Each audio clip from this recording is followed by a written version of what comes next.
नमस्कार प्रिय साथियों। जैसे कि हम परिक्रमण और घूर्णन गति का कारण बता रहे थे, परिक्रमण क्यों होता है और घूर्णन क्यों होता है। एक लॉन्ग ब्रह्मांड की एक लंबी प्रक्रिया, एक दोलन की एक लॉन्ग प्रोसेस और रेट ऑफ प्रोसेस, इस दोलन की एक बहुत लंबी प्रक्रिया ने इस प्रकार से परिक्रमण और घूर्णन गति को जन्म दिया। ग्रह जितने भी हैं वो सूर्य की परिक्रमा दीर्घ वर्ताकार पथ पर करते हैं, यानी इलिप्टिकल पाथ पर करते हैं।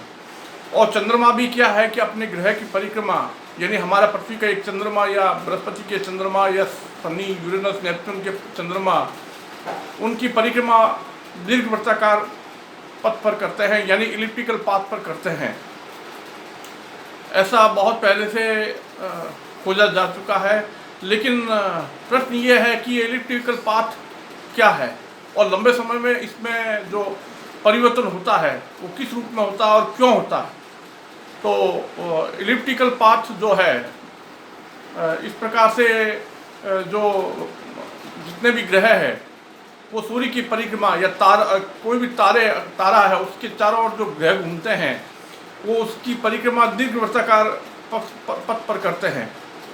हम इसका मूल कारण बता रहे हैं कि ये वास्तव में इसका ओरिजिन कहाँ से होता है, यानी इलिप्टिकल पाथ का क्या कारण है। इसी के कारण ऋतु बदलती है और इसी के कारण क्या है कि भविष्य में ये परिवर्तन कैसे और चीज़ों को भी प्रभावित करता है। तो हम बता रहे हैं कि वास्तव में इलिप्टिकल पाथ जो है एक लॉन्ग प्रोसेस का कारण है। अभी जैसा कि हाल ही में एक तारे के बारे में बताया गया कि वो अपने ब्लैक होल का चक्कर जो लगा रहा है वो इलिप्टिकल पाथ में लगा रहा है। परिक्रमण जो है वो इलिप्टिकल पाथ पर हो रहा है। तो वो इलिप्टिकल पाथ भी क्या है कि धीरे धीरे परिवर्तित होता है। इसी प्रकार से ग्रह हजारों वर्षों में अपनी परिक्रमा पथ को बदल देते हैं।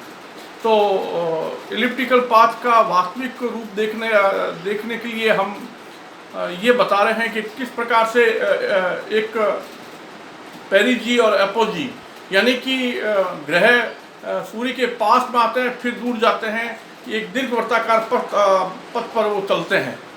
और ये दीर्घ वर्ताकार पथ में भी प्रिसेशन होता है, ये स्थिर नहीं रहता है, इस प्रकार से ये बदलता है। लेकिन इसका कारण पता नहीं है कि ये प्रिसेशन होता क्यों है।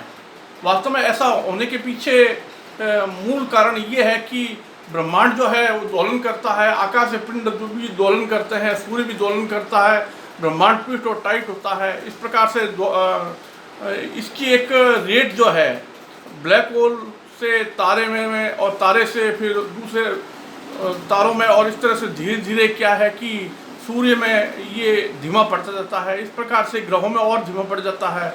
इस प्रकार से अगर और आगे चलें तो पृथ्वी में और धीमा पड़ जाता है। मतलब क्या, गैस जिएंट या पृथ्वी में ये जो इलिप्टिकल पाथ है इसकी रेट जो है वो बदल जाती है। परिक्रमा का जो वैल्यू है, जैसे पृथ्वी जो है सूर्य की परिक्रमा इलिप्टिकल पाथ पर क्या 365.25 वर्ष में करती है, और जो चंद्रमा है इसी प्रकार से इलिप्टिकल पाथ पर करता है। लेकिन ये एक साधारण बात नहीं है, ये बड़ी गौर करने की बात है कि पृथ्वी का चंद्रमा पृथ्वी के चारों ओर जो जिस दीर्घवृत्ताकार पथ पर चलता है वो दीर्घवृत्ताकार पथ यानी इलिप्टिकल पाथ समय के साथ में इस प्रकार से बदलता जाता है।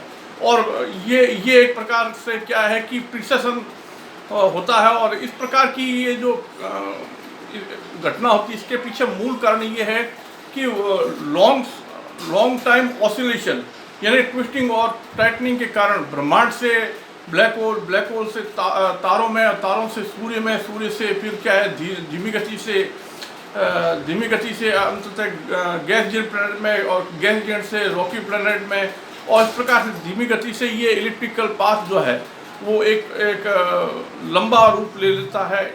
तो कहने का मतलब ये है कि परिक्रमण क्यों होता है और घूर्णन क्यों होता है। वास्तव में जिसको हम घूर्णन देख रहे हैं, जिसको हम परिक्रमण देख रहे हैं, वो परिक्रमण ये घूर्णन नहीं है, वो एक प्रकार का दोलन है, एक प्रकार का ट्विस्टिंग और टाइटनिंग के कारण, यानी कि जो जितने भी क्या है कि आकाशीय पिंड परिक्रमा करते हैं या घूर्णन करते हैं अपना पर, उसके पीछे मूल कारण ये है तो सूर्य के चारों ओर जितने भी ग्रह हैं वो एक ही वेलोसिटी से, एक ही ऑर्बिटल वेलोसिटी से सूर्य की परिक्रमा नहीं करते, उनकी ऑर्बिटल वेलोसिटी कम अधिक होती रहती है।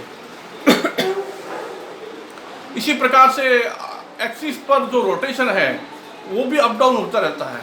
तो हम इसके पीछे जो मूल कारण है, जो वास्तविक कारण है, वो ये बता रहे हैं कि एक लंबी प्रक्रिया ने अंततः ये रूप ले लिया, एक दोलन की, एक वाइब्रेशन की, एक साइक्लिक नेचर की, एक ऑसिलेटिंग यूनिवर्स की जो एक लॉन्ग प्रोसेस है, अंततः वो जो ऑर्बिटल और एक्सिस रोटेशन है वो इस प्रकार से हमें दिखाई देता है। तो अक्ष पर जो घूर्णन है उसमें भी अप डाउन होता है, कांस्टेंट नहीं होता है। इसी प्रकार से सूर्य के चारों ओर जो परिक्रमा करने वाले ग्रह हैं उनका पथ यानी एलिप्टिकल पाथ भी चेंज होता है, और साथ में उनका क्या है कि रेट जो परिक्रमा का समय है वो भी अप डाउन होता जाता है। वास्तव में सूर्य के चारों ओर जितने भी ग्रह परिक्रमा करते हैं, घूमते हैं, उनकी ऑर्बिटल वेलोसिटी अप डाउन का कारण यही है कि एक बहुत लंबे समय तक ऑसिलेशन होता है। वो ऑसिलेशन अंततः क्या है कि वो उसकी रेट चेंज होते होते हमें इस रूप में दिखाई देता है। इसलिए हजारों वर्षों में अगर एलिप्टिकल पाथ को देखें, लाखों वर्षों में एलिप्टिकल पाथ को देखें, तो हमें सौरमंडल का नज़ारा एक अलग ही नज़ारा दिखता है। इसी प्रकार से पृथ्वी के चारों ओर परिक्रमा करने वाले चंद्रमा को अगर सैकड़ों हजारों वर्षों में देखें तो परिक्रमा का पथ हमें एक तरह से अलग तरह से दिखाई देता है। वो एलिप्टिकल ना होकर के ट्विस्टिंग के रूप में दृश्य होता है। यानी कहने का तात्पर्य ये है कि हम इसका एनालिसिस करें, इसका विश्लेषण करें कि आखिर हो क्या रहा है, आखिर क्या दोलन हो रहा है या वास्तव में परिक्रमण हो रहा है, घूर्णन हो रहा है, क्या हो रहा है। तो वास्तव में ये ना तो परिक्रमण है ना ही घूर्णन है, ये एक दोलन का प्रभाव जो है हमें परिक्रमण और घूर्णन के रूप में दृश्य हो रहा है। लेकिन इसके पीछे बैकग्राउंड में जो चल रहा है उसको समझने की आवश्यकता है कि वास्तव में दोलन और ये दोलन का प्रभाव परिक्रमण और घूर्णन के रूप में दिखता है। तो ब्रह्मांड में ऐसे कई तारे मिलेंगे जो अपने ब्लैक होल की परिक्रमा, या ऐसे कई ग्रह मिलेंगे जो अपने सूर्य की या तारे की परिक्रमा जो है इस प्रकार से प्रिसेशन ऑफ ऑर्बिटल पाथ जो इस प्रकार से जो परिक्रमा होती है एलिप्टिकल पाथ से, इस प्रकार से पास में आता है, फिर दूर जाता है, फिर इस प्रकार से एक तरह से फ्लोवर की तरह वो डिजाइन बन जाती है। तो ये डिजाइन ऐसी क्यों है? वो ऑर्बिटल पाथ का ये डिजाइन जो बनता है इसके पीछे लॉन्ग प्रोसेस है।